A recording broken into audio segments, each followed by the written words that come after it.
श्री स्वामी समर्थ. नमस्कार मंडळी, स्वागत आहे आपल्या सर्वांचं मराठी यूट्यूब चॅनलमध्ये. स्वामींच्या चरणी एवढीच प्रार्थना करते की स्वामी कृपेने आपल्या मनातील सर्व चांगल्या इच्छा लवकरात लवकर पूर्ण होत. तर आज आहे नरक चतुर्दशी आणि आज लागलेली आहे अमावस्या.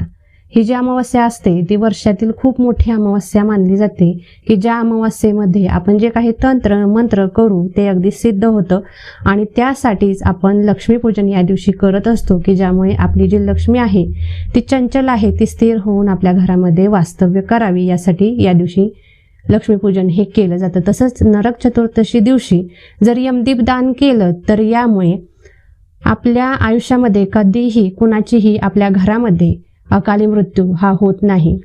तर ही जी अमावस्या आहे ती आज दुपारी म्हणजेच 31 ऑक्टोबर 2023 रोजी दुपारी 3:52 सुरू झालेली आहे आणि ही जी अमावस्या आहे ती उद्या म्हणजेच 1 नोव्हेंबर 2024 रोजी सायंकाळी 6:16 राहणार आहे. त्याच्यासाठी आपल्याला जे लक्ष्मीपूजन आहे ते 6:16 अगोदर उद्या सायंकाळी करणं हे गरजेचं आहे, कारण नंतर अमावस्या तिथी ही राहत नाही, संपून जात आहे. त्याचप्रमाणे आपल्याला या दिवशी काही उपाय करायचे असतात की ज्यामुळे आपले जे अध्यात्म म्हणतो त्या अध्यात्मामध्ये आपली प्रगती व्हायला सुरुवात होते. तर त्या कोणत्या, तर तुम्ही कोणताही मंत्र जो तुम्हाला हवा असेल, तुमच्या इष्टदैवताचा असो, म्हणजे जसं की आपला श्री स्वामी समर्थ महाराजांचा आपण सारे जप करत असतो. मग हा जर मंत्र, आता बऱ्याचदा काय होतं की बऱ्याच सेवेकऱ्यांना असा अनुभव येतो की स्वामींना किती जरी हाक मारली तरी देखील स्वामी त्यांच्या हाकेला धावत नाहीत. तर त्यांच्यासाठी ही सुवर्ण संधी आहे. आज रात्री 1 वाजल्यापासून ते पहाटे 3 पर्यंत तुम्ही स्वामींचा मंत्र सिद्ध करून घ्यायचा आहे. सिद्ध करून घेणं म्हणजे काय, तर शुचिभूत होऊन एका आसनावरती बसायचं आहे. मग तुम्ही पूर्वेकडे तोंड करून बसू शकता किंवा मग उत्तरेकडे तोंड करून बसायचं आहे आणि श्री स्वामी समर्थ या मंत्राचा 11 माळी जप करायचा आहे की ज्यामुळे हा मंत्र तुमचा सिद्ध होईल. आणि ज्या वेळी तुम्ही हा मंत्र म्हणाल, ज्या कार्यासाठी म्हणाल, मग ते पैशासाठी असो, एखादी अडचण तुमच्या आयुष्यामध्ये असो, काहीही असो, ती अडचण तुमची स्वामी महाराज हे दूर करतात. त्याचप्रमाणे आपल्याला माता लक्ष्मीचा एखादा मंत्र करायचा असेल, जसं की श्रीम ओम महालक्ष्मी नमः किंवा ओम श्रीम नमः, तुम्ही कोणताही मंत्र या दिवशी जागृत करू शकता, सिद्ध करू शकता. त्याचप्रमाणे गणपती बाप्पांचा करू शकता, अन्नपूर्णा देवीचा करू शकता, ओम नमः शिवाय करू शकता, म्हणजे जसं की ओम नमो भगवते वासुदेवाय, जो तुम्हाला आवडत असेल. विठ्ठलाचा एखादा मंत्र, रामकृष्ण हरी, तो सिद्धच आहे. मात्र त्याच्यापेक्षा जर तुम्हाला खूप चांगला रिझल्ट जर हवा असेल तर कोणताही मंत्र, म्हणजे प्रत्येक मंत्र आपल्या ज्या हिंदू धर्मामध्ये दिलेले आहेत ते सगळेच्या सगळे सिद्ध आणि चमत्कारिक मंत्र आहेत. मात्र त्यांचा इफेक्ट तेव्हाच जाणवतो ज्यावेळी आपण विधिवत त्यांची पूजा करतो, आराधना करतो, मनापासून देवाला हाक मारतो. तर आपल्याला कोणत्या चुका या दिवशी टाळायच्या आहेत, तर पहिलं तर या दिवशी अजिबात नॉनव्हेज, धूम्रपान, मद्यपान असं करायचं नाही. या दिवशी ते सातत्याने टाळलं गेलं पाहिजे, तरच आयुष्यामध्ये सकारात्मकता नांदायला सुरुवात होईल. त्याचप्रमाणे ज्यावेळी आपण लक्ष्मीपूजन करू त्यावेळी आपल्या घराचे संपूर्ण दरवाजे, खिडक्या ह्या खुल्या हव्या आहेत. कोणतीही खिडकी किंवा कोणताही दरवाजा लावून लक्ष्मीपूजन कधीही करू नये. त्याचप्रमाणे ज्यावेळी आपलं लक्ष्मीपूजन चालू असतं, लक्ष्मीची पूजा सुरू होते, त्यावेळी कोणताही घरातील व्यक्ती बाहेर जाता कामा नये.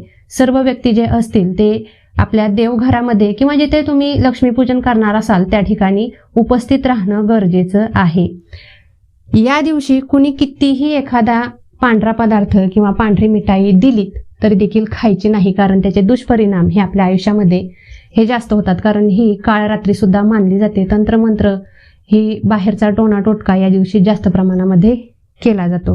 घराला सतत जर नजर लागत असेल तर या दिवशी तुम्ही कोहळा बांधू शकता. नंतर 1.25 किलो तुरटी जी असते ती काळ्या कापडामध्ये गुंडाळून बांधू शकता. मग आता हा उपाय जो आहे तो रात्री करू शकता किंवा उद्या सकाळी, म्हणजे जसं की उद्या 6:16 अमावस्या तिथी आहे, त्यामुळे तुम्ही उद्या दिवसभरात केव्हाही करू शकता. मात्र जे लक्ष्मीपूजन आहे त्या लक्ष्मीपूजनामध्ये काळ्या रंगाची, निळ्या रंगाची आणि तपकिरी रंगाची या 3 रंगाच्या साड्या अजिबात घालून बसायचं नाही.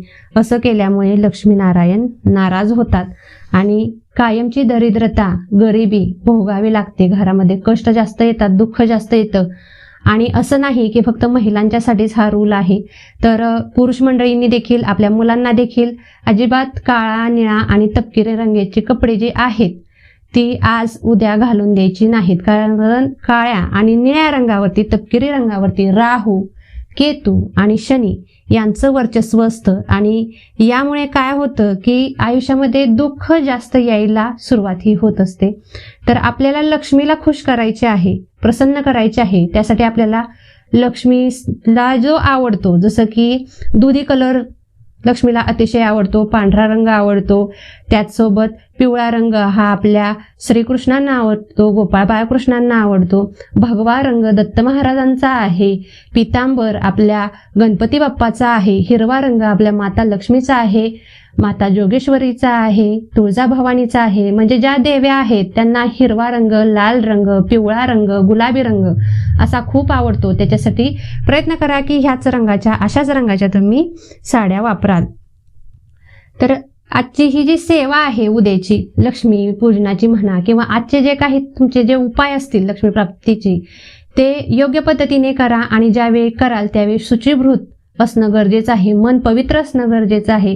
मनामध्ये कुणाबद्दलही वाईट भावना अजिबात ठेवायची नाही, ईर्ष्या ठेवायची नाही. देवाकडे एवढंच मागायचं आहे की सर्वांना सुखी ठेव, सर्वांच्या घरामध्ये आनंद येऊ दे आणि सगळ्यांचं चांगलं झालं तर मी त्यामध्ये सुखी राहीन असं ज्यावेळी आपण म्हणतो, म्हणजे इतरांच्यासाठी जेव्हा आपण मागतो त्यावेळी आपल्या इच्छा लवकर पूर्ण होतात. तुम्ही जर असं म्हटलं ना की हे लक्ष्मी माते माझ्याकडे पैसा येऊ दे, माझं घर होऊ दे, तर ते घर लवकर पटकन झालं जात नाही. त्याच्यासाठी तुम्हाला मागताना काय म्हणायचं आहे की माझ्या पतीचं घर हे लवकर बांधून होऊ देत, माझ्या मुलांना चांगला जॉब भेटू देत, माझ्या आसपासचे जी काही लोक आहेत ती सुखी राहू देत. ज्यावेळी आपण असं मागतो त्यावेळी पहा, ज्यावेळी आपल्या आजूबाजूचे लोक सुखी असतात, आपल्या घरामध्ये राहणारी लोक सुखी असतात, त्यावेळी आपोआप आपल्याला सुख भेटत असतं.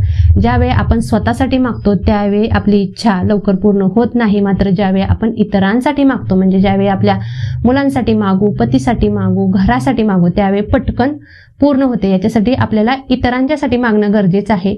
स्वतःसाठी मागितलं तर चांगलीच गोष्ट आहे, मात्र ते लवकर भेटत नाही. त्यामुळे डोकं लढवून असं काहीतरी देवाला मागा की ज्यामुळे तुमची इच्छा पटकन पूर्ण होईल, तुमच्या आयुष्यामध्ये लवकरात लवकर सुख यायला सुरुवात होईल. तर झालेली सेवा ही स्वामी महाराजांच्या चरणी रुजू करून आजचा व्हिडिओ मी इथेच थांबवते. धन्यवाद. श्री स्वामी समर्थ.